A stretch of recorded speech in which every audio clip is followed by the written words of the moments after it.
Okay, I think we get started now. Before we do get started, I'd just like to ask everybody to please mute yourself if you're not speaking, so we don't get a lot of background noise. Anyway, I want to welcome everyone to this program as Climate Change and the Green New Deal. My name is Tom Twiss, and I'm a member of the Justice Team of Sixth Presbyterian Church here in Pittsburgh. And that's the group that's sponsoring this program. Just in the interest of disclosure, I'm proud to admit I'm also a member of the Pittsburgh Green New Deal group, an organization which all our speakers are activists in. We have a panel of 3 extraordinary speakers tonight, and I think you'll agree with me about that. They're all going to speak first, and then we're going to have plenty of time for questions, answers, and comment. So please think of those while the program is going on here. I'm going to introduce each of the speakers individually just before they speak. So our first speaker tonight is Helen Gerhardt, and many of you know Helen as a leading activist in Pittsburgh. Helen is the Community Engagement and Program Coordinator for Lawrenceville United. She was previously a grassroots organizer for Just Harvest and a community organizer for Pittsburghers for Public Transit. She's a veteran of the Iraq War, and she is also a member of the steering committee of Pittsburgh Green New Deal. So Helen, take it away. Thank you all so much for having me tonight. These 3 presentations are going to be complementary. There'll be some intersections back and forth. I am going to share my screen and let me know if you can see it.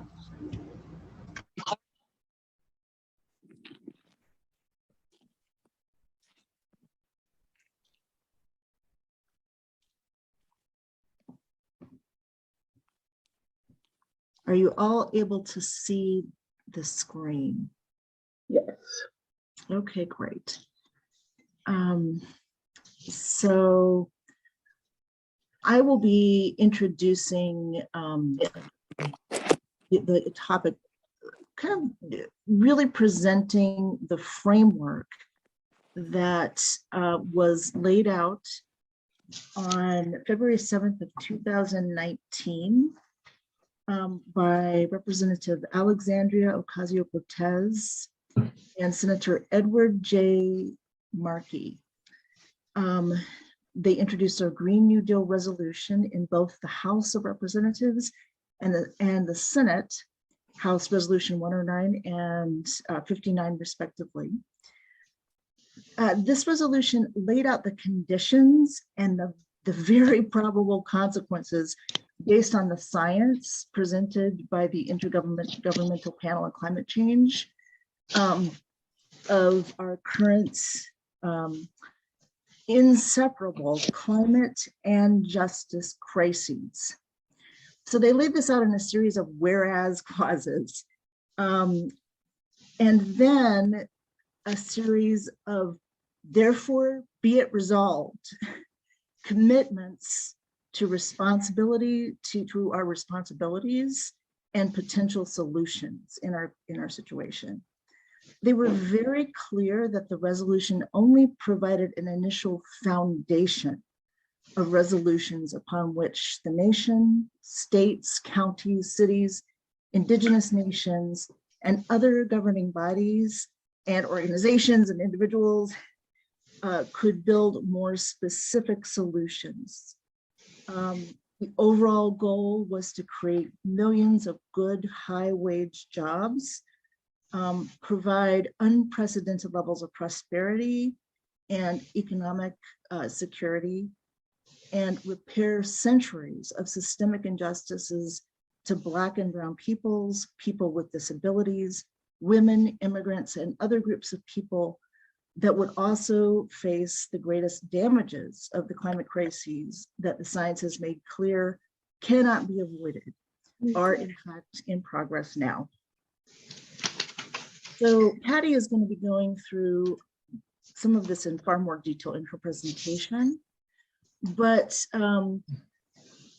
they based as part of their whereas, they laid out some of the science that had been shared by scientists from all over the globe, hundreds and hundreds of scientists that made it very clear that human activity was the dominant cause of observed climate change. They laid out some of and these are only highlights from the entire resolution, but the climate events that we were seeing, such as wildfires, severe storms, droughts, and other extreme weather events, were definitely our responsibility. They also looked at longer-term climate processes, such as sea level rise, the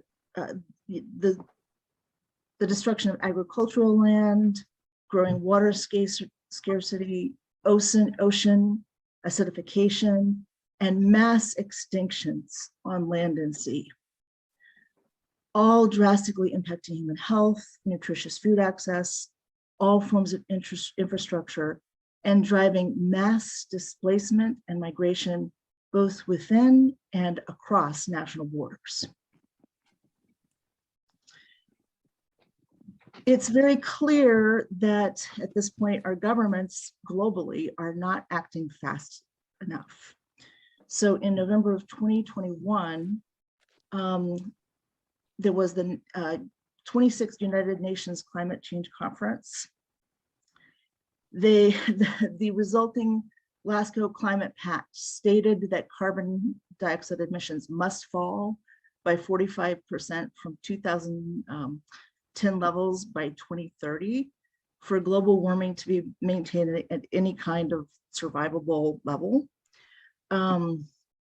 especially for the most damaged and vulnerable countries and societies. But at this point, what is happening is based on the current pledges and based on current behaviors, emissions are actually going to be 14% higher by 2030 than in 2010. They also made it very clear, it was acknowledged, and there's an enormous body of evidence that shows that the United States has historically been responsible for a disproportionate amount of global gas emissions, and that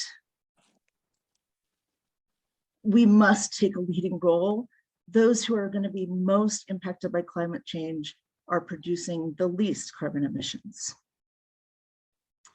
Here in the United States, when we are faced with the argument that this is too expensive to pay for, right now, just in between 2000 and 2021, you can see each of these are $1 billion extreme weather event.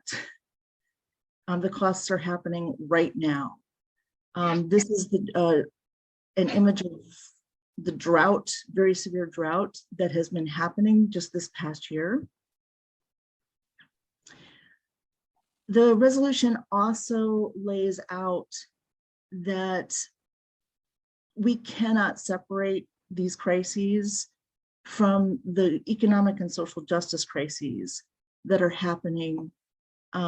So access to very basic needs such as clean air, water, healthy food, healthcare, housing, transportation, and education are inaccessible to a very significant proportion of the United States population. Wages have been going down, socioeconomic mobility has greatly reduced. There's been an erosion of the earning and bargaining power of workers, and an overall decline in the quality of life for a large majority of working people, especially people of color. This is some evidence from the EPA report released in September of 2021, which looks at 6 major measures of impact of climate change: air quality and health, extreme temperature and health, how it affects labor, coastal flooding and traffic, coastal flooding and property, and inland flooding and property. What it made very clear is that low-income people and minority people are bearing the vast brunt of this. It will affect us all, but that the damages are not distributed in any way equitably. So the Green New Deal resolution lays out that we have this responsibility to those who are just disproportionately affected: Indigenous peoples, community of colors, migrant communities, deindustrialized communities, and so on. Another result of our climate crisis is clearly seen in pandemics. So pandemics have been predicted for many decades as a result of climate change, and COVID is almost certainly one of the symptoms of climate change. And again, it is Indigenous peoples, Asian, Black peoples, people of colors, and immigrants that are bearing the brunt. So we all know that frontline workers have suffered immensely during this pandemic, and we are likely to see the increase of such damages in the future.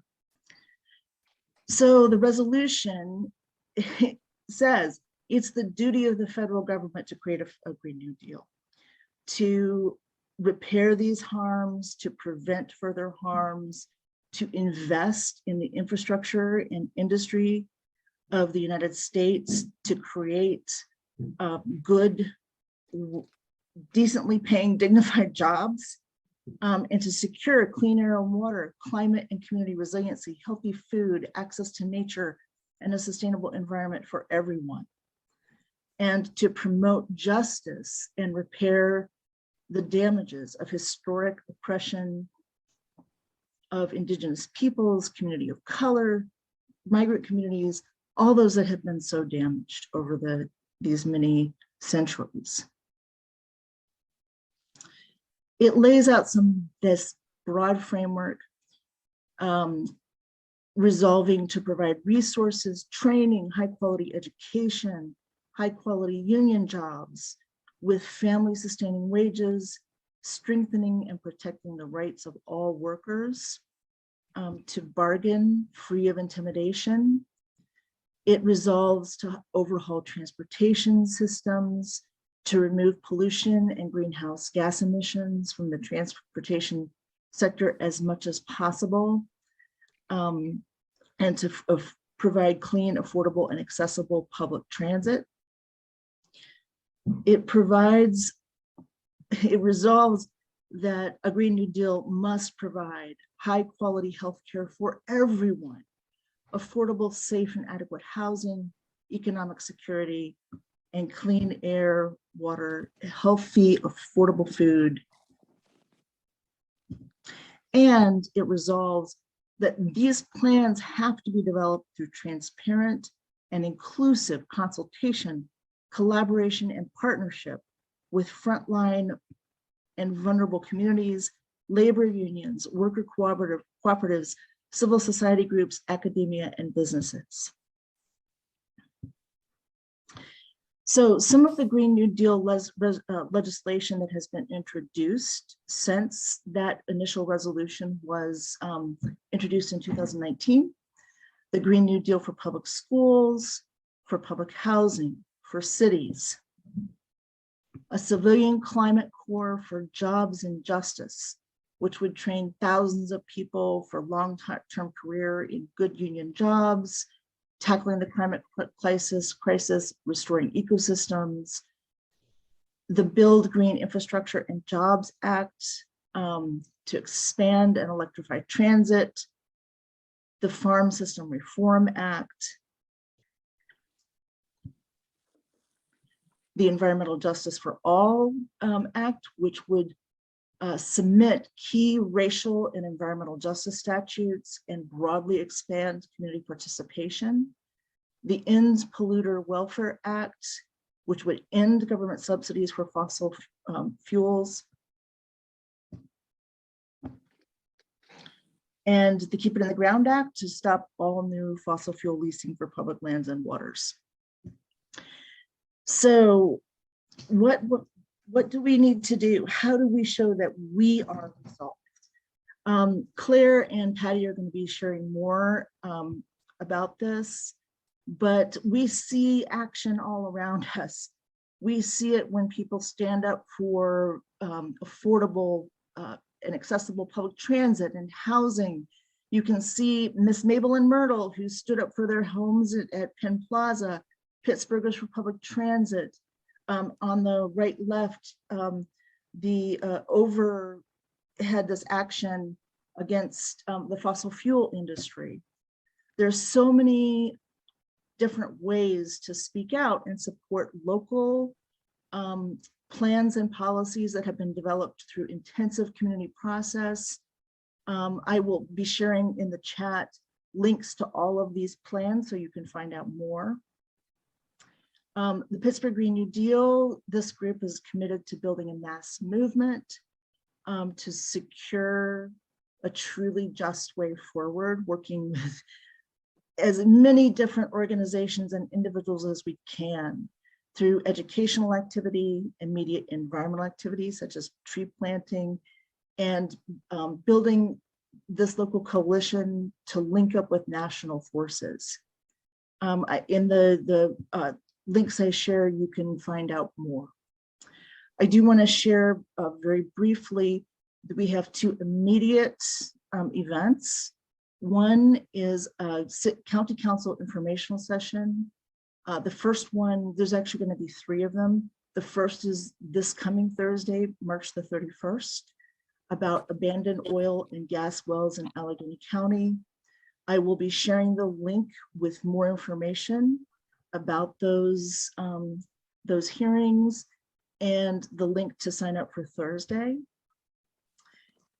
We are also working with organizations across the state for the Pennsylvania Climate Convergence on Harrisburg, June 11th through the 13th. And I will be sharing those links as well. So thank you. Tom, were we going to have questions between, or are we going to save them to the end? I thought we could save those all to the end. So, Great. Okay. Thank you.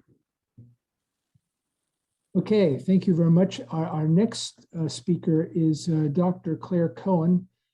Dr. Cohen is a practicing child psychiatrist. She's also currently a member of the Western Pennsylvania Black Political Assembly and has been involved in many other local African American grassroots groups in Pittsburgh area over the last 30 years.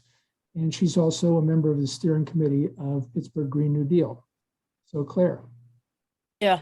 Okay. Hi. So I just wanted to correct you. I'm on the board of the Pittsburgh Black Workers Center. So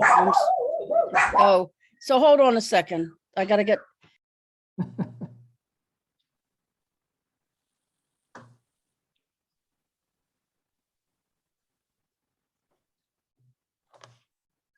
Sorry, my kid just came in to get the dogs. Now this little puppy that doesn't want to leave me.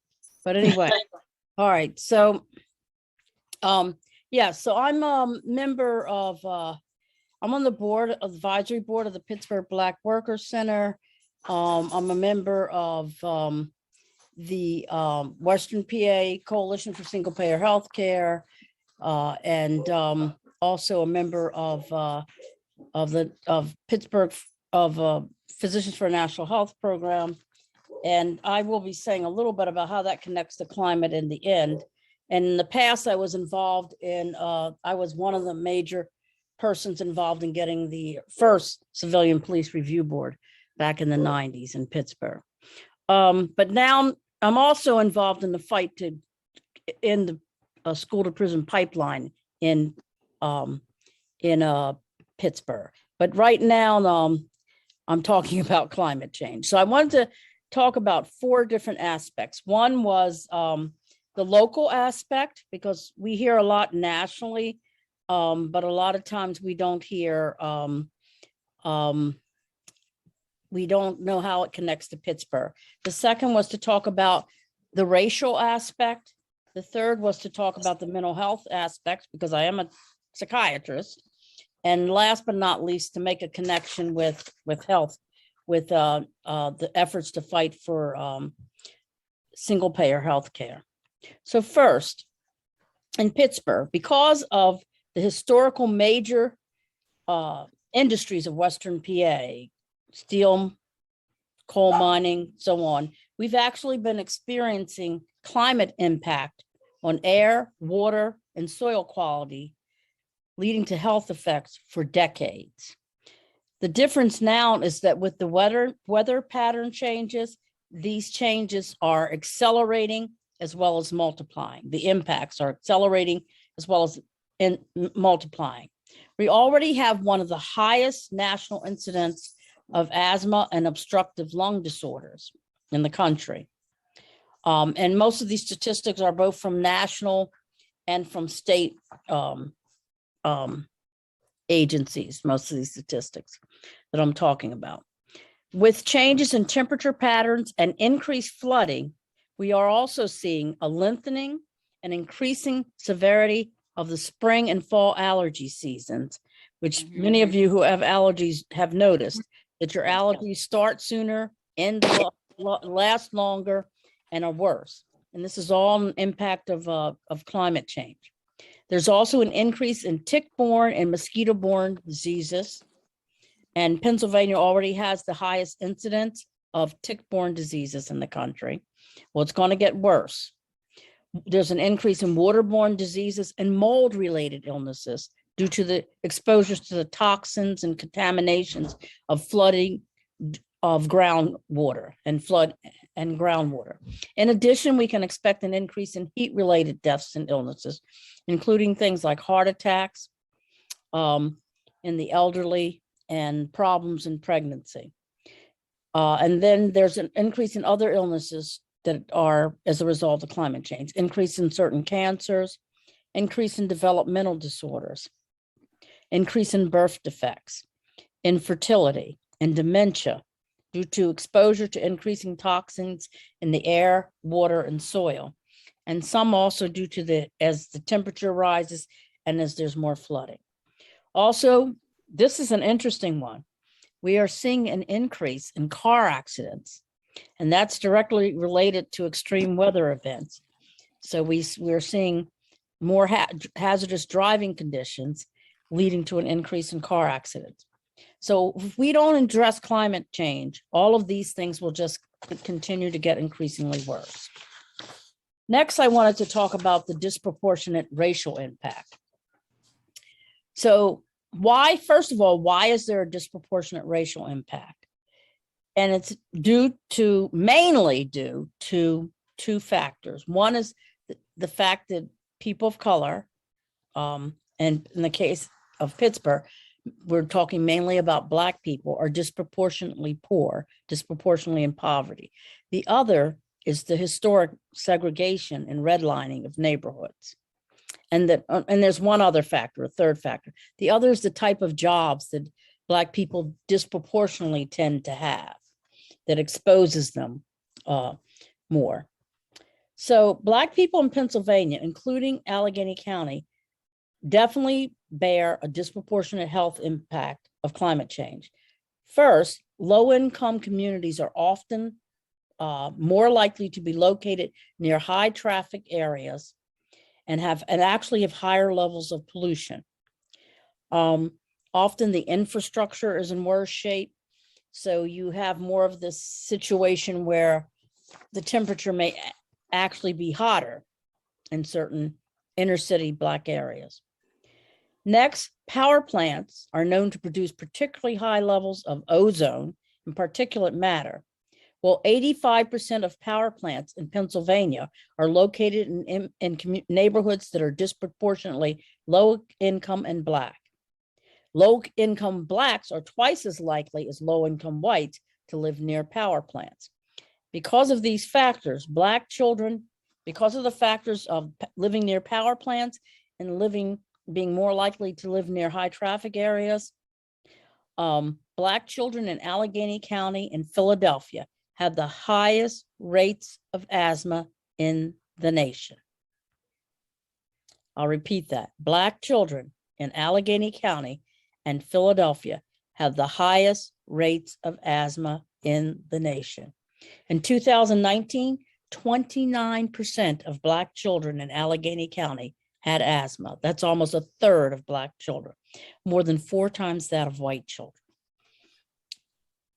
And I could give other statistics, but I think that one really says it right there. And if you know children, if you have asthma, it restricts your ability to play, to go out, to be on sports teams, all the things in our lives. Now, to address the mental health aspect of climate change, the existential threat, I don't know what this means. It says my internet is unstable. Hopefully people are seeing me though. The existential threat of climate change has caused a significant increase in anxiety and depressive disorders worldwide, especially in people under 30. A 2021 study at Bath University in England has documented that nearly 60% of young adults and adolescents in 10 countries around the world, including the United States, have experienced anxiety symptoms related to their fears about climate change. And what's remarkable about this study, it didn't just look at people in European countries. It included countries in Africa, Asia. Nigeria was the African country. Right now, I forget what the Asian country was. In Latin America. So it looked all around the world, and it took a sampling of young people in all of these countries, and then to see what their response and experience was to climate change. And what it found was there was an increase in anxiety and depression. In addition, with the increase in catastrophic events, there's an increase in kids losing parents, which that's just about the worst thing that can happen to kids or other family members. So there's an increase in bereavement, and there's an increase in exposure to catastrophic events that lead to PTSD. So that's the main thing about mental health. Now, those of you who know me know that I'm a big proponent for single payer healthcare in this country, and there's a good reason why I am. The United States, which is the richest country in the history of the world, has among the worst healthcare statistics of all the developed countries in the world. So there's around 30 so-called rich developed countries, and we have the worst healthcare statistics. And I'm just going to give you one healthcare statistic just to make my point. So of the richest countries for maternal mortality, most rich countries have 3 to 4, maybe 5 or 6 maternal deaths per 100,000 live births. In the United States, the figure is for overall is 12 or 13 per 100 live births. For Black women, the figure is 42 to 43 maternal deaths per 100 live births. Now, if there's a roughly 45 to 50 million Black people in this country, that's the size of many countries. Many countries have that kind of population. If the United States, if the Black population of the United States were its own country, the maternal mortality rate would be that Black United States would be number 85 on the list. That's how far down it would be. 85th in terms of maternal mortality. So I'll let that sink in. But there's other factors I could give, like asthma and so on. So with the deteriorating health of Americans in response to climate change, we can expect an increased need for quality health care and access to quality health care. There have been decades of studies that show that the drive for profits presents a fundamental conflict with the goal of providing comprehensive, cost-effective, quality health care for everyone in this country. So an example that I gave at one talk was that over the past 8 years, private insurance Medicare Advantage companies, which only use 85 cents of every healthcare dollar for direct patient care, have cost the Medicare Trust Fund $106 billion more than traditional Medicare, which uses 98 cents of every healthcare dollar for direct care. So I could go on to give examples, but basically, we have a very inefficient and costly healthcare system that's not treating everybody at a time when more and more people are going to have healthcare needs. So we think we had a problem with COVID. US had the worst COVID statistics, and a large part of it had to do with our inefficient privatized healthcare system. Just think, when we have more pandemics, which we will have with climate change, when we have all these increase in waterborne illnesses and cancers and all the things I said before, and we don't have a good structure to treat people. So, so that's the connection with the drive to get effective public universal healthcare system that's not privatized. So I can just end with just pointing to what Helen said. What are we going to do about it?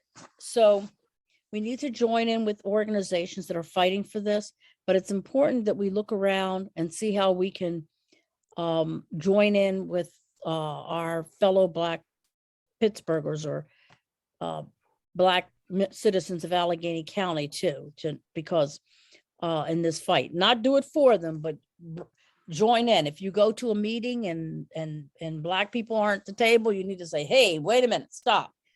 They need to be here at the table, because we're all affected, but they're being affected more. So we need to brainstorm together about how to address this issue for all of us, so that no one's left behind and nobody's disproportionately hurt. So I'll end my talk there. Thank you. Okay. Thanks a lot, Claire. Mm-hmm. And we've got our next speaker is Dr. Patricia DeMarco. Dr. DeMarco is a Rachel Carson Scholar and served as Executive Director of the Rachel Carson Homestead Association and Director of the Rachel Carson Institute at Chatham University. She's also author of Pathways to a Sustainable Future, a Global Perspective from Pittsburgh, which was published by the University of Pittsburgh Press in 2017. So, Dr. DeMarco. Thank you very much. I appreciate a chance to be here. And I think you need to mention that I'm an elected official. I am the Vice President of the Forest Hills Borough Council. So for those to whom things like that make a difference, I am a politician too.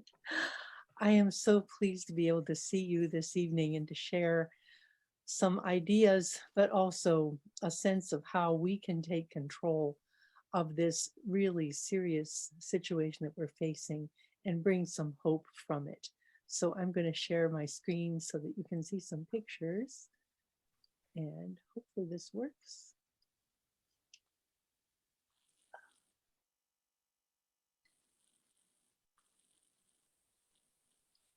There. So what I want to do is talk to you a little bit about how we actually build a sustainable future, and certainly passing legislation like the Green New Deal that has been outlined in Congress this week is a good way to start. But this is also a very important mission that we all have to take on ourselves. Every person can act. We can't wait for someone else to do it for us. And I'd like to begin my remarks with a land acknowledgement that we in the Pittsburgh area occupy the ancestral lands of the Adena culture, the Hopewell culture, the Monongahela peoples, and refugees of other tribes, the Wyandot, Delaware, Lenape, Shawnee, and Iroquois Haudenosaunee people. We honor the indigenous peoples who were the original inhabitants of this place and uplift their historic, unique, and enduring relationship with this land, which is their ancestral territory and our home. So I like to start with that memory. And I really recognize that Helen and Claire have both talked about the intersecting existential crises that we face. Not only the loss of biodiversity and global warming and global pollution, but the fact that there are disparities in how these are distributed and that the effects are not escapable. They are interconnected worldwide. We are all in this together, and we all have to take responsibility for our actions and for moving forward in a way that begins to heal the earth. We have been burning fossil fuels. We've been doing resource extraction without preserving or restoring the earth. We've been uncontrolling our population growth, and we have been promoting hyperconsumption as a way of running our economy. None of these behaviors are sustainable in a world that is becoming suffocated really by the products of our industrial world.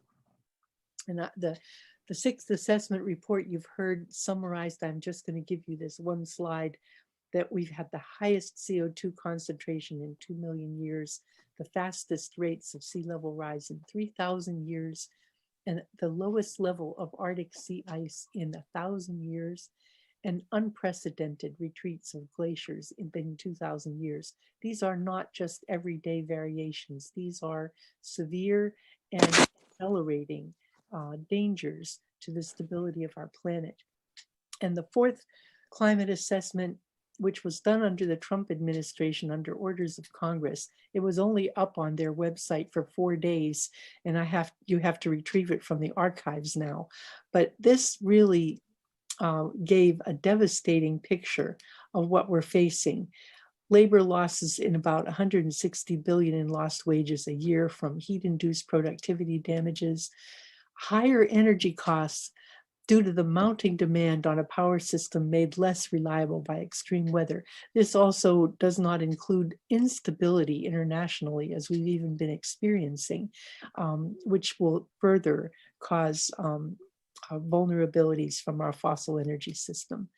Infrastructure damage, 507 billion worth of real estate at risk of being inundated, with inland flooding as well, which we have seen even in storm surge areas in our own city. And then the shrinking environmental capital. We're experiencing $230 million a year of loss in shellfish harvest, recreational industry losses from disappearing coral reefs, and cold water fishing and skiing would also be affected. Even within our own country, we are having loss of our capital of environmental value. We are one of the larger emitting countries right here, and biggest countries with gross domestic, highest greenhouse gas emissions are tied to the fact that the largest CO2 polluters are dominated by oil producing countries who refine oil and emit CO2 in the oil extraction and refining process. We are among those countries who pride ourselves on being creators, producers, and exporters of oil, gas, and coal. And you heard a lot about that during the Ukraine discussions in this last few weeks. But this is something that, you know, if we can reduce our use and our production of fossil fuels, that will help a great deal in moving our greenhouse gas profile into the right direction. And we need to focus on what really matters. We do not have a technology problem. We don't need big cars. We need respect. We don't need lots and lots of clothes. We need to feel attractive and have excitement, variety, and beauty in our lives. We need identity, community, challenge, acknowledgement, love, and joy. These things are not achievable by just material things. We have to respect and reaffirm the things that make us human, those things that are in our heart, that are part of our spiritual life and our concern among each other, our interconnectedness as people.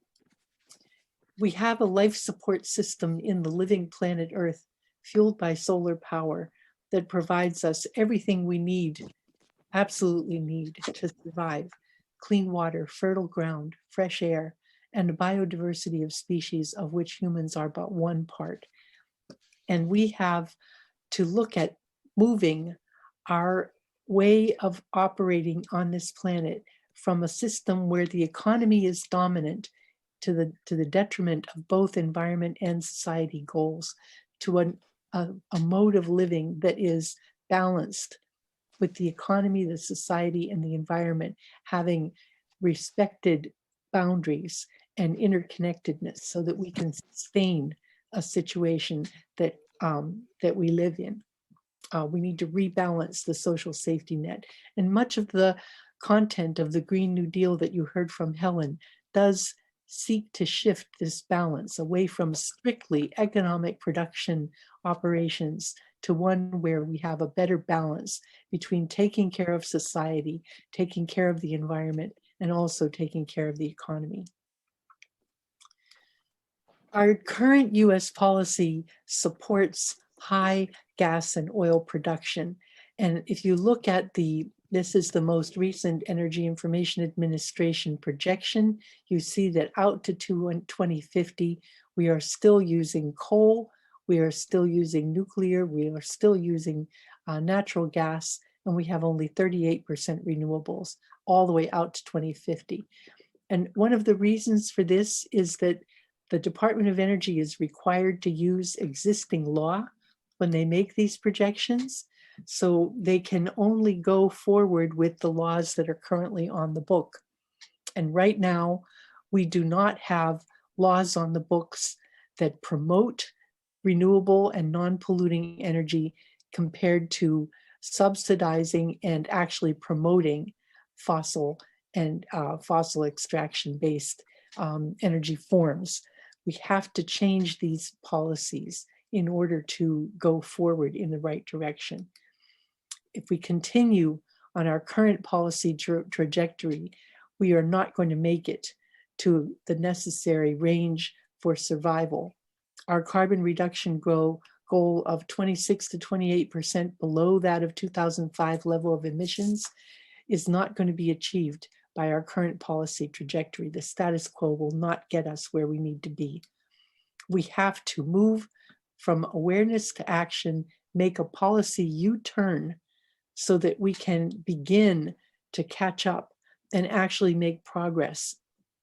We have to articulate the policy actions that will allow us to make this change and make the change in law. And that's going to mean a lot of support for these actions among people so we can increase the political pressure and increase the social pressure so that the mainstream change becomes a demand for climate action. And we have to vote for climate action. There have to be people who are in office who are willing to take on this traditional current policy baseline so that we can make that U-turn to a point that we can survive. The laws of nature are not negotiable. Our Earth is a living system of which humans are only one part, and we face not a technology problem, but an ethical and a moral obligation to preserve the living Earth now and also for future generations. We have spoken earlier today about the injustices of the current situation. We have irreversible changes already being made from actions taken today that compromise the options of our future, of the children of today and their children. We have to be more serious about reimagining the communities so that we can grow to address plans for recovery of abandoned industrial sites and of places that have been destroyed by the extractive industries. And we talked a little bit about the international disparities, where only 10% of the richest 10% of people produce 50% of the emissions, and the poorest 50% are responsible for only 10%. This is completely unfair, and we have to look at this in a way that we take responsibility. The geographic disparities have tremendous impact on the resources of other nations. Having massive destruction of Asian forests to produce palm oil that is primarily put into snack foods that are really not critical to anybody's diet and in fact aren't actually good for us, and have such a heavy cost in places we never see and don't know about. We need to take responsibility for our behavior and reverse these kinds of terribly destructive practices. And we have to really recognize that we are going to be having lots and lots of climate migrants by the year 2050. Here, Guatemalan refugees flee drought and crop failure in 2019, and Guatemalan refugees walked all the way to the US border. When they got here, they were treated like criminals, and we act like these people are invaders when really they're just trying to survive. Climate conditions around the world are going to demand that we have a much more humanistic approach to how we treat each other and how we treat the conditions that make people refugees. Where we have no water, people are going to leave. The laws of nature are not negotiable. We have to legislate the laws that will allow us to be in harmony with nature. The time of exploitation and subjugation of the natural world is over. I've written about this in depth, and you can see it on my webpage. And we're really not talking about a gradual transition.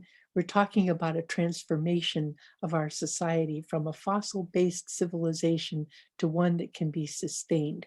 It's the same kind of thing. You don't put wings on a caterpillar. You take the resources that they have taken and you transform them into something different, something better. And that's what we need to do to get to a sustainable future. The tools are at hand. Renewable energy systems that conserve and restore resources, regenerative agriculture that not only gives us non-toxic foods, but also captures carbon into fertile ground. We can prevent pollution and move to a circular economy for materials that are designed for reuse from benign materials and byproducts. All of these contribute to reducing carbon. We need to reimagine Appalachia, and Pennsylvania in particularly, better. We need a new deal that works for us. We have to come together and reimagine a 21st century economy that really is built on the wealth of our region, that's good for workers, that reinvests in communities and restores the environment. As our colleague Amanda Woodrum is fond of saying, if we aren't at the table, we are on the menu. And that is true not only for the residents of these areas, but also especially for the people of color in our areas. We have our choice for another 10,000 years. If we have a federal investment package with allocations of 11.3 billion to Pennsylvania each year from 2021 to 2030, it will leverage 19.7 billion in private investments and generate approximately 243,000 jobs in Pennsylvania in the clean economy. This is the study that was done for Reimagine Appalachia. You can see that here. And all of these things are things that are doable and that are already in motion. We just need to ramp them up. Modernizing the electric grid with a 3.2 billion federal investment will leverage 18 billion in private investment, create 999,000 jobs per year. And this will involve electric grid updates, building retrofits, solar installations, as we see here in the RIDC park, onshore and offshore wind generation, low emission bioenergy from anaerobic digestion and geothermal HVAC systems and heat pumps, as well as broadband expansion throughout the area. We can repair the damage done over the last century, and it will take about $1.2 billion in federal investment, and it'll make about 9,283 jobs a year. This is an area that is targeted for the Civilian Conservation Corps restoration, plugging orphaned oil and gas wells, repairing pipelines, repairing dams and levees, repairing abandoned mine lands.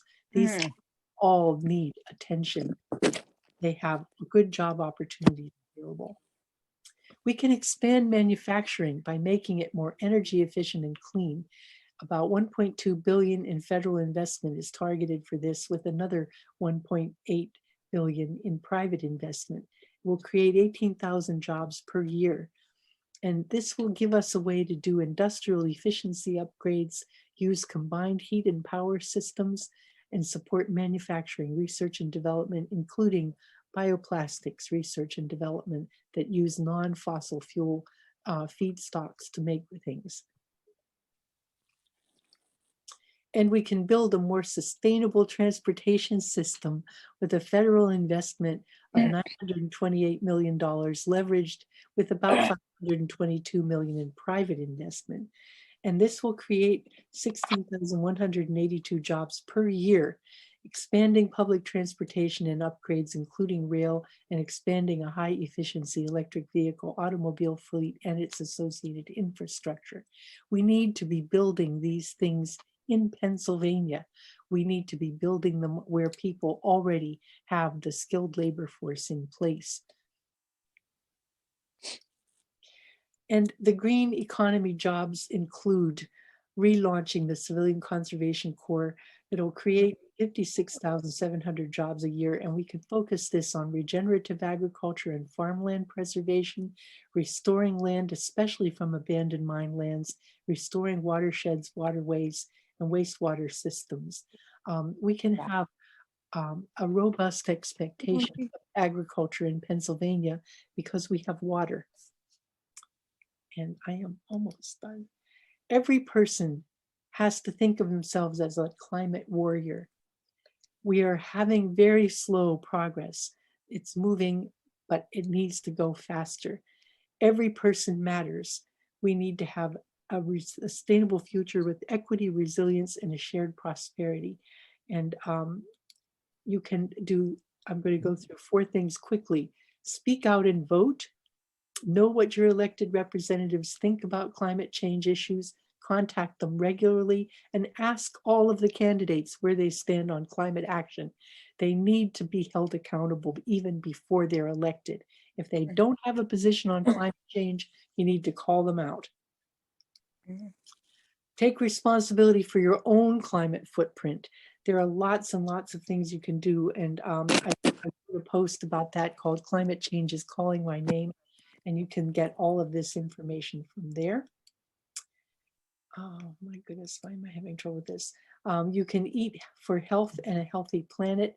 This gives you an idea of the comparative carbon footprint of different kinds of foods. And just reducing beef is a big cut because there's so much embedded in the production of beef and also some dairy products. So 40% of the food that we produce goes to waste, and we can reduce the waste by planning better, composting what we throw out, and gardening some of our own. You can decarbonize your transportation. The most efficient way to get around is walking. If you can find a way to get from place to place without getting in a vehicle, that would be wonderful. The Pennsylvania Interfaith Power and Light is doing a bike-a-thon in May to help raise awareness about this, and Kathy will put something in the chat to give you information about that. But you have to look at organizing our communities so that they're no longer dependent on the internal combustion transportation of the vehicle, and have choices besides jumping in your car to do things that you need to do every day. We have to stop using single-use plastics. We can talk for this all night, but there are no excuse. Our throwaway products that are going to be in the biosphere for hundreds of years, that have a useful life of moments. Again, there are lots written about this in this community, and you can find much of it in Matt Mihalik's work and also in my writing on my blog page as well. So every person can act, and I ask you tonight to make a commitment yourself to become an active player in the climate challenge. This is Rachel Carson's pledge to her conservation pledge that was written when she was about 15. I pledge myself to preserve and protect America's fertile soils, her mighty forests and rivers, her wildlife and minerals, for on these her greatness was established and her strength depends. So make a climate pledge and do your part to have us have a better world. I'm going to stop sharing. And I thank you so much for your attention. Thank you, Patty. Thank you very much. And thank all the speakers. Very nice job.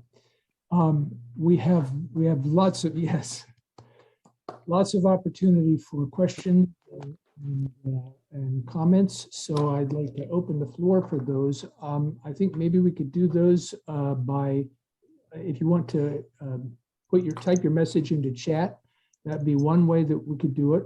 Or if you go to the bottom of your screen and you click on reactions and you put your hand up, I'll call on you and you'll be able to do it in person. So do we have questions or comments?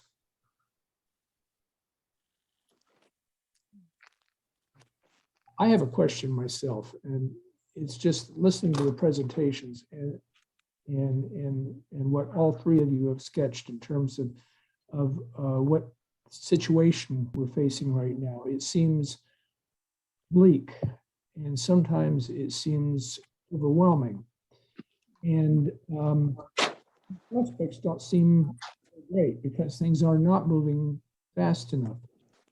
So I wonder, could each of you just talk a little bit about what you think the prospects are, and does the situation look hopeful?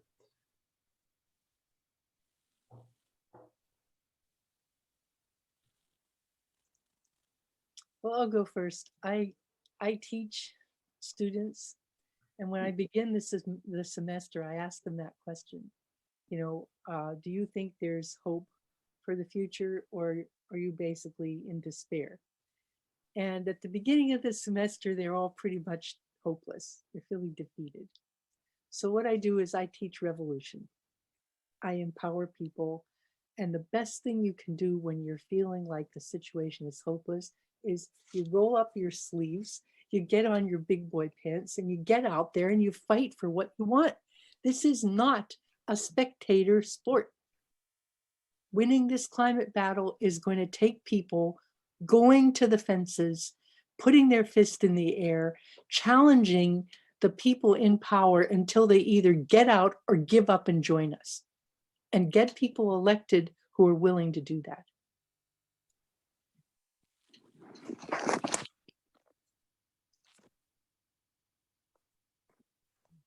Mm-hmm. Well, this is Claire, and I'd like to add on to what Patty said. I just was talking with someone today, and they said, boy, you have a lot of energy and you're really involved. How do you do all this? And, you know, I'm 66 years old too. And I said, how do you find the time? How do you keep going? Well, I'll tell you, the thing is that when you get involved, and then I was talking to someone else who was telling me how depressed and despairing they were. So what I want to say is that when you get involved, it lifts your spirits. It helps combat that despair and depression. You feel empowered. You feel it gives you more energy, and you make a difference. You make new friends. You find community. The thing is for people, I think that we're on the brink, and yes, we could very easily go down the wrong road, but I think that we still have chance, and people, we still can change things. And the big thing is for people to get involved. We need to look at our lifestyles and say, how can I carve out some time in my day to do something to make a difference? How can and how can I hook up with things? And I think we're all busy. I'm a physician, so I'm busy.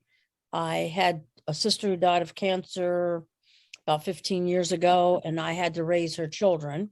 So that made me very busy. But, you know, I, at one point in my life, I said, I'm going to always donate at least 2 hours a week to doing something.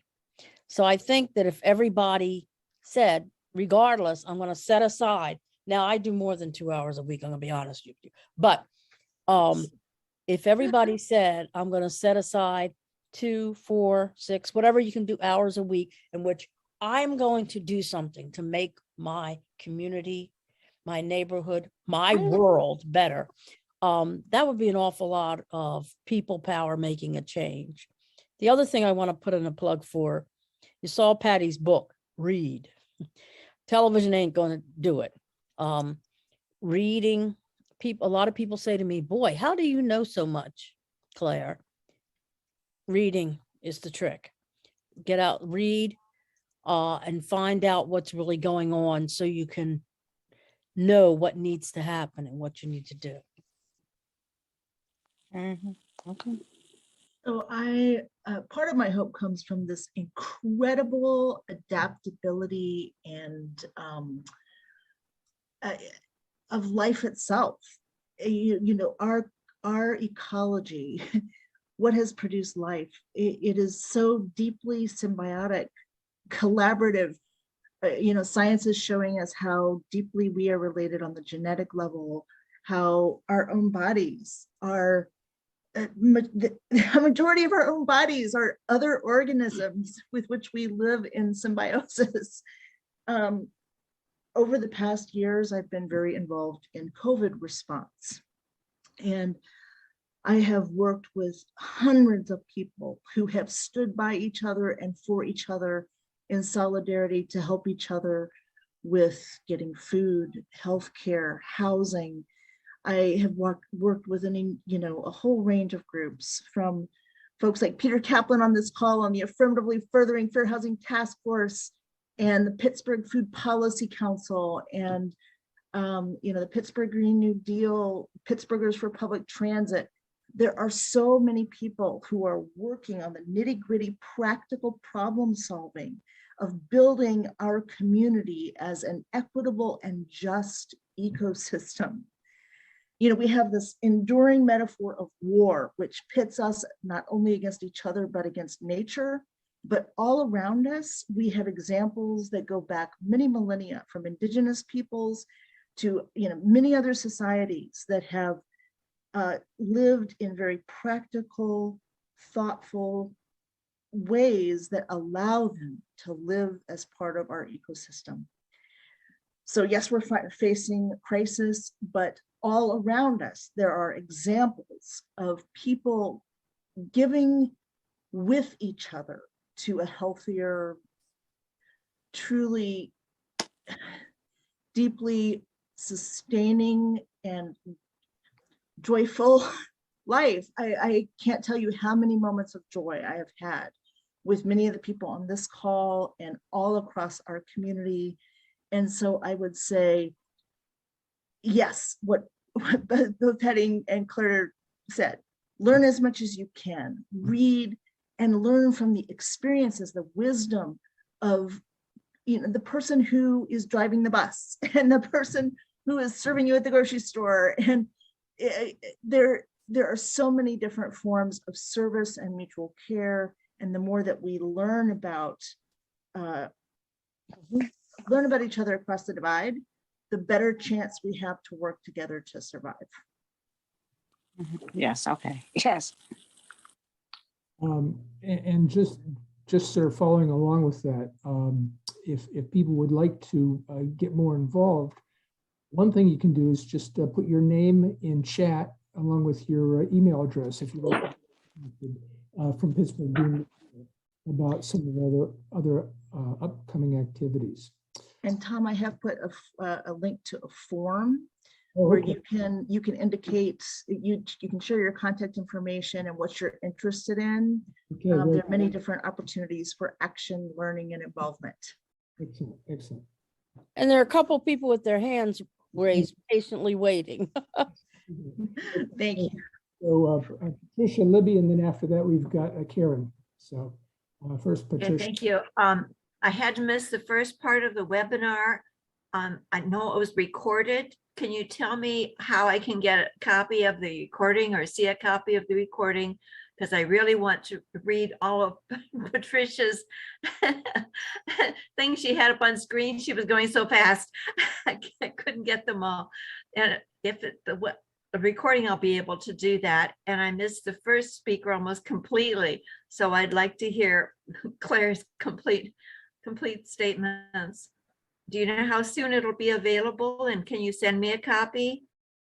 I can't tell you how soon it will be available. We are recording it, and I believe that we're going to be able to be making it available on the Sixth Presbyterian Church website. But we will try to make sure that that you can get a copy, even if that doesn't happen. So be sure to include your contact information, and I'll get back to you about that. I will mount it on my website. I've had a lot of requests for this presentation, so I will put it up as a PDF file on patriciademarco.com. So you can get it there. I just wanted to comment that it was a webinar about Pennsylvania and your environment development that kind of started my journey through for the last 2 years of informing myself about what's going on with this environment stuff, agriculture, and many other topics. One thing I think that would be helpful is to let people know what's going on in their, for people to ask what is going on in your local town in terms of planning, because there's so many programs. They are fantastic programs that the federal government and states will fund these days, but they have to be coordinated efforts. And I agree with Claire, you've got to have everybody at the table. These things are being planned, and to hold your officials, your local officials, accountable for initiating and following through on getting the different kinds of programs that are needed, public transportation programs, recycling programs, energy production, putting solar on schools and public buildings. All of these things need to be planned.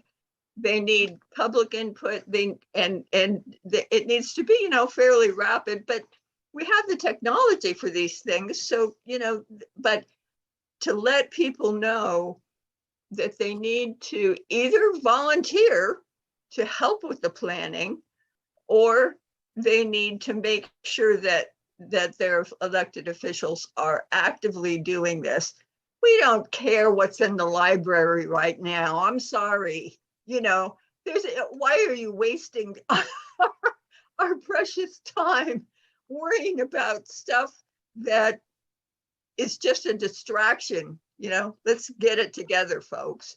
And for people to understand that their local, their county, their regional planning should be coming together on these very critical issues: water quality, air quality, healthcare systems and public health, again, public transportation, and all of these things. And if not, why not? Let me answer that a little bit. I belong to an organization called Connect. I currently chair.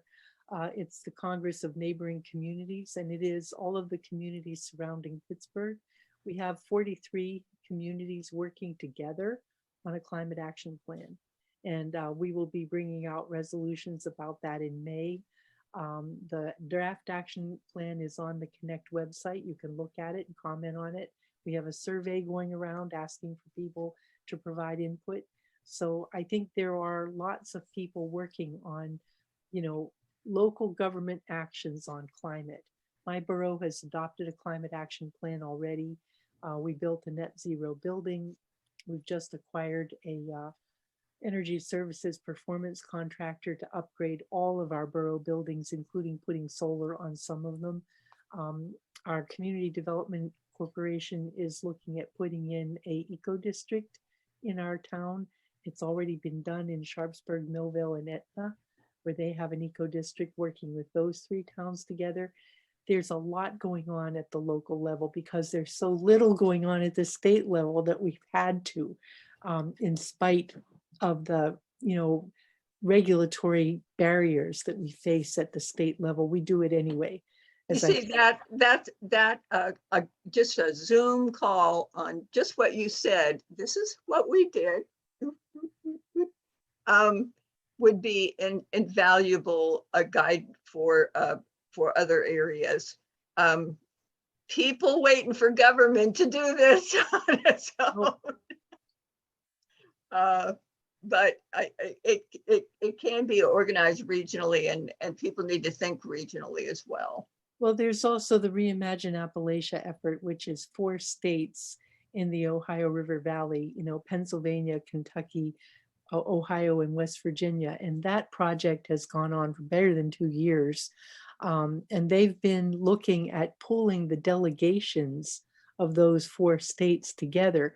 Now, Senator Manchin is impossible, but pretty much a lot of the rest of them have seen the wisdom of working together on things like money for abandoned mine lands. Mines before 1977 aren't covered under the Abandoned Mine Land Act. And that's what's in most of our states. We have the older mines and there's no money to repair them. So getting together and getting those kinds of things done, investing in the technologies of the future and seeing that those investments go to the communities where the extractive industries have made so much damage, that takes coordination of our congressional delegations. So we've been working on that mightily, and it is working a little bit. I think we'll see what comes out of this next round of legislation. Okay, that's nice. And I have been putting links in the chat. So there's a link to Reimagine Appalachia there. If you're especially interested in public transit, the Pittsburgh for Public Transit is an excellent advocacy organization. I've put some of their platforms, and there's a whole slew of links in a sheet that I'll put in the chat.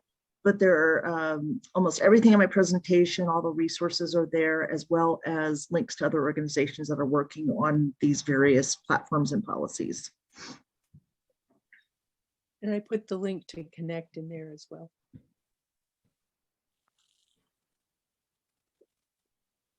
Other questions or comments?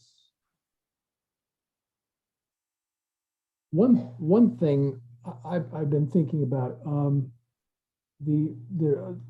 Helen, I believe you mentioned the hearing that will be coming up on Thursday related to the abandoned wells, oil and gas wells in Allegheny County. I know that there's an enormous number of abandoned wells in Pennsylvania, and I've seen estimates as higher than 200,000, they think. And many of those, most of those, they don't even know where they are. And some of the estimates go far higher than the 200,000 as well. In Allegheny County, we have some. It's not nearly as many as some counties have, but still it's both a health concern and a concern for our environment because they're leaking methane. So I wonder if any of you could talk a little bit about that methane problem and this hearing that's going to be addressing that situation in Allegheny County. So hang on, I'm looking for the full schedule of the upcoming hearings. But yes, I am not on that committee. And Tom, I believe, are you on that committee yourself? I've been involved with it to some extent. I think that you should have a little bit of space here to talk about the work that you've been doing as part of that committee. Please do. Well, I hate to put you on the spot, bounce it right back to you, but I'm not on that particular committee, so. I can tell you, I have the schedule for it. It will have first an opening statement by Anita Prizio, and then Kurt Klipkowski, who's the director of the Bureau of Wells for the Pennsylvania DEP, will be speaking. And he's going to talk, sort of give us an overview of what the situation is and also the availability of funds. Some funds have been made available by the recent infrastructure bill that was passed. So you probably have read about that in the paper. But anyway, so he's going to talk about that and what the process is for addressing the problem. Ted Bettner is a researcher for the Ohio River Valley Institute.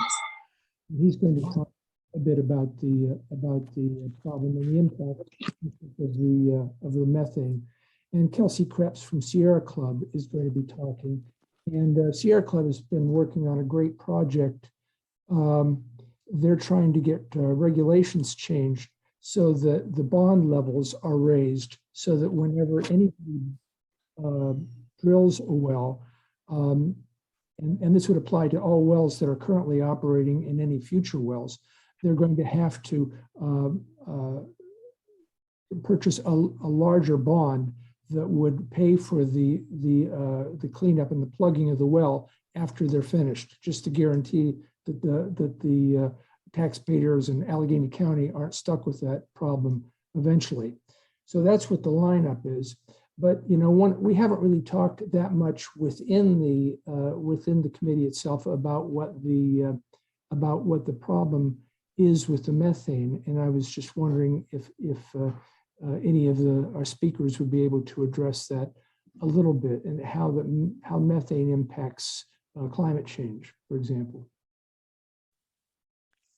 There are two people on this call that could answer a lot better than me, both Patty, Dr. DeMarco, and Maren Cook, who's on the line here, I think could give us some more insights. I think if Maren is willing to talk, she's by far the best expert on that. I think she went away. Yep, there she is. Yeah. Embarrassingly, I was just distracted. Oh. Can we frame the question? If you could let them know why methane leaks from abandoned wells and why it's such a big problem. Oh, of course, yes. Yeah, so methane compared to CO2, for example. Yeah, methane is incredibly much more powerful per molecule in its warming potential than carbon dioxide. You may have heard 37 times quoted, but that's over a 100-year time scale, which is not really relevant because methane is so short-lived. Carbon dioxide stays in the atmosphere for tens to hundreds of thousands of years. Methane stays in the atmosphere for maybe 10 years. So for that very reason, clamping down on methane as soon as possible is a really big and strong lever arm on the warming potential. And since some of that methane is coming from leakage through the production and transport and processing of fracked gas, and means that gas is not really better than coal from a climate standpoint, although it's certainly better from an air pollution at the place of burning standpoint. And both have tremendous hazards and destruction at the place of extraction. But the fact that there are abandoned wells just leaking methane is crazy. And, the more we can do, the sooner to stop those, the better. Does that answer the question that I failed to? I'm also putting a link to methane's impacts on public health. It's a 2-page fact sheet. Mm-hmm. Thank you. Other questions or comments?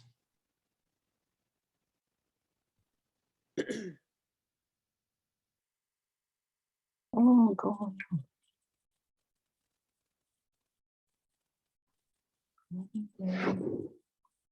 Oh, I forgot to finish one of those thoughts, is that you may have heard 37 times as strong as carbon dioxide for methane.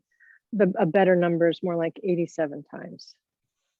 So, and that is based on a 20-year time scale, which is more reasonable for short-lived methane. Sorry about that. Oh, so this is Claire. I just wanted to say one thing because I'm going to go shortly.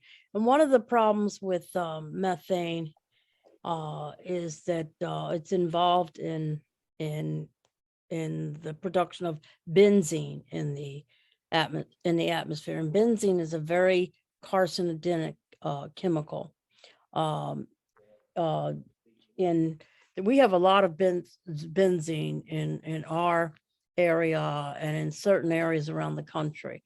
So that's one thing. The other thing about the benzene is it's a very neurotoxic for the chemical for developing brains. So, one of the things that, for example, and this is more speculative, but it's something to think about. So there appears to be an increase in the incidence of neurodevelopmental disorder called autism. And there's a lot of question about, is it a real increase or is it that we're finding more kids? And I think right now the thought is that there isn't, it's probably a combination of both. But what could be leading to the increase? So there's a lot of question about whether some of these neurotoxins in the environment, like benzene, are playing a role. There's also a significant increase in children that have executive function problems like ADHD. And once again, what role are all these toxins in the environment, including benzene and some of these other particulate matter, also in dementia, in elderly people. So, I mean, all of these chemicals have some clear effect. Now, it's hard to prove for any one individual what role these emissions and these chemicals play, but we do know that they play a role. We also know that most recently there was a recent troubling discovery that there are actually bits of plastic, microplastic, floating in the bloods of probably a lot of human beings. And what is that doing to our internal organs?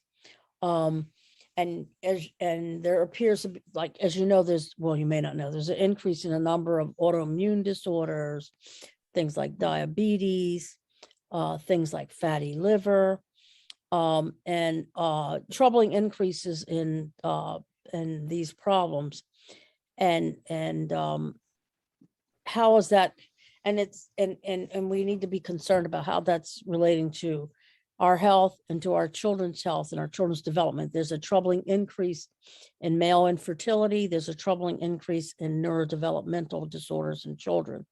So we really need to look at those things and how they're related to our environment and what we're doing to ourselves and our health. I think the long and the short of it is that if you don't have a healthy environment, you don't have healthy people. And there's no way around that. We can argue about you can't prove that my chemical made you sick. You can say that all day and they win in court. But the long and the short of it is that we've polluted our entire earth to the ends of the earth, where people do not even step foot on the ground. They find chemicals made by humans that do not biodegrade and are circulating throughout the biosphere. And this is a burden that will be borne for many, many, many generations into the future. And precaution was ignored, and we are paying the consequences. I see, Patricia, you've got your hand up. Would you like to ask something or say something? Just had a fast comment, since I've been very concerned about the health effects of fracking. My opinion of what the philosophy is of the CEOs of the fracking industry is that they're saying, we kill kids, we make money, who cares? Yeah. Which is why rebalancing our priorities so that the economy isn't the predominant discriminating factor when we're making decisions is just so important. I mean, it used to be that public policy decisions required balancing the public interest to include social and cultural values as well as environmental values, and the economy had to be part of that balance, not the entirety of that balance. We've gone so far in the direction of money rules that you just don't have a good balance in public decision making. I mean, if you ask class, and I teach juniors and seniors at a university, and you ask them to find the public interest, they think about, well, the thing that makes the most money for everybody. It isn't. The concept of what a public interest is, what is the function of government? It isn't for the corporations to make as much money as possible. The function of government, is to make sure that the people are okay. Yes, yes. And happy, and that we have a way to live Oh, together. God. What a concept. So I'm preaching revolution because this sort of thing isn't taught anymore, and I may get arrested at any time, but I don't. I love it. We'll come and speak for you in court. Mhm. Nora, looks like you've got your hand up? No? No, actually, that was just clapping. I was just applauding. I misinterpreted that sign there. Okay, thanks. Yeah. That's the two Tom Twists on here, but that's Nora. Yeah. Okay, we're just about ready to close out, but I wanted to give, I noticed that Helen and Karen both have comments there about upcoming activities on Earth Day.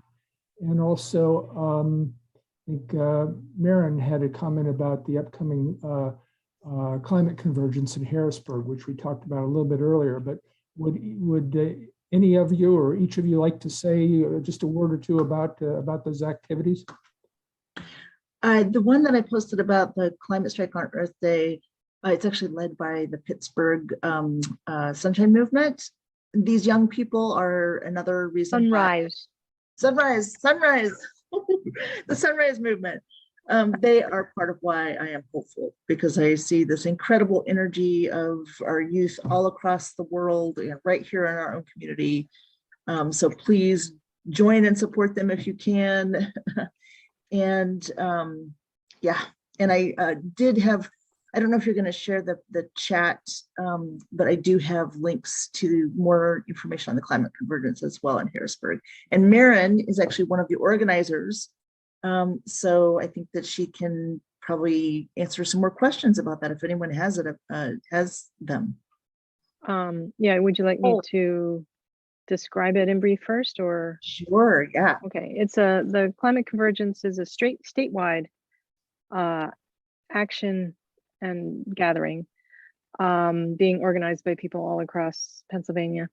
The first day on Saturday, June 11th, will be kind of a festival atmosphere intended to bring in new people, especially from the local area, but with stuff being led by people from all across the state, with a big arts component and performances and talks and such. And then the second day we'll have some more talks, but also a march. Oh, great, thanks. A march around the city, kind of highlighting, with stops to highlight things that the Pennsylvania government is doing wrong.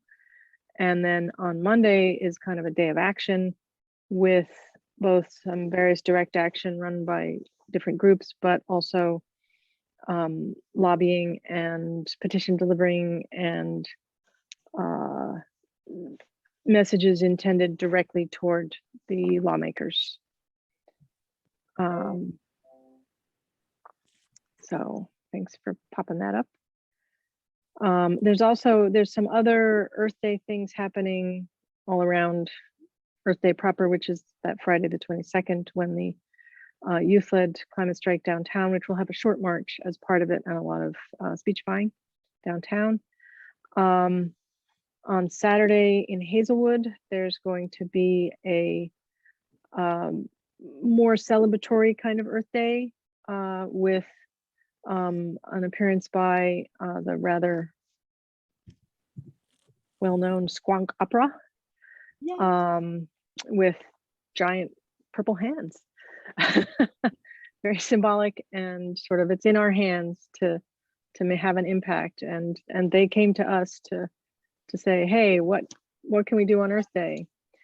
And it's partly celebrating and recognizing Hazelwood's accomplishment in that a community forest restoration project was recognized at the United Nations climate conference last November in Glasgow, COP26.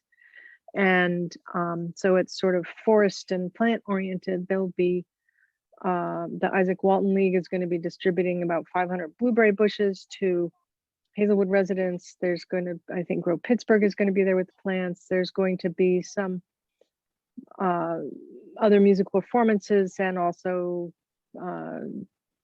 oration by various people at intervals, and kind of a good time. I have also just recently heard that Sierra Club National is doing some sort of march in Pittsburgh, also on the 23rd, but probably a lot shorter than the Hazelwood sort of all afternoon event. And there will be organizational tabling at both of those, both the youth climate strike on Friday and the Hazelwood event. There will be organization tabling, so it's a chance to learn more about things. I think Parks Conservancy may be doing something, the city may be doing something. So Earth Day's coming up, and it can't just be just another Earth Day, because stuff has to move fast, people. If we had started this after 40 odd years ago, after Jules Charney testified before Congress, it would have been a real easy descent out of fossil energy, but we have to put the brakes on fast now by any means necessary. So any questions about any of those events, I'd be happy to field. There may be buses to Harrisburg for this, for the Harrisburg event in June. There may be art builds here in Pittsburgh. I may host some art builds to make things for the march and the festival day, and installations around the Capitol for Monday as well. So I'll put my email in the chat.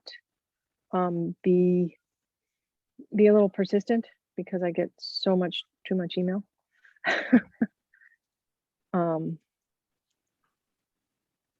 Good. And we'll be making more information available. Mm-hmm. So people will hear about it. Also, people should be sure to save the chats if you can, and then check out all these different events that are coming out, and a lot of good information here that's been posted as well. I think that just about wraps it up, but I want to thank our speakers for what I think was a really excellent, very fine presentations. And I think we all join in thanking you for that. Thank you all. Thank you for being here. Thank you for everything you do in your community. Okay. I agree. Okay. Thanks, everybody. Have a All good right. Bye-bye.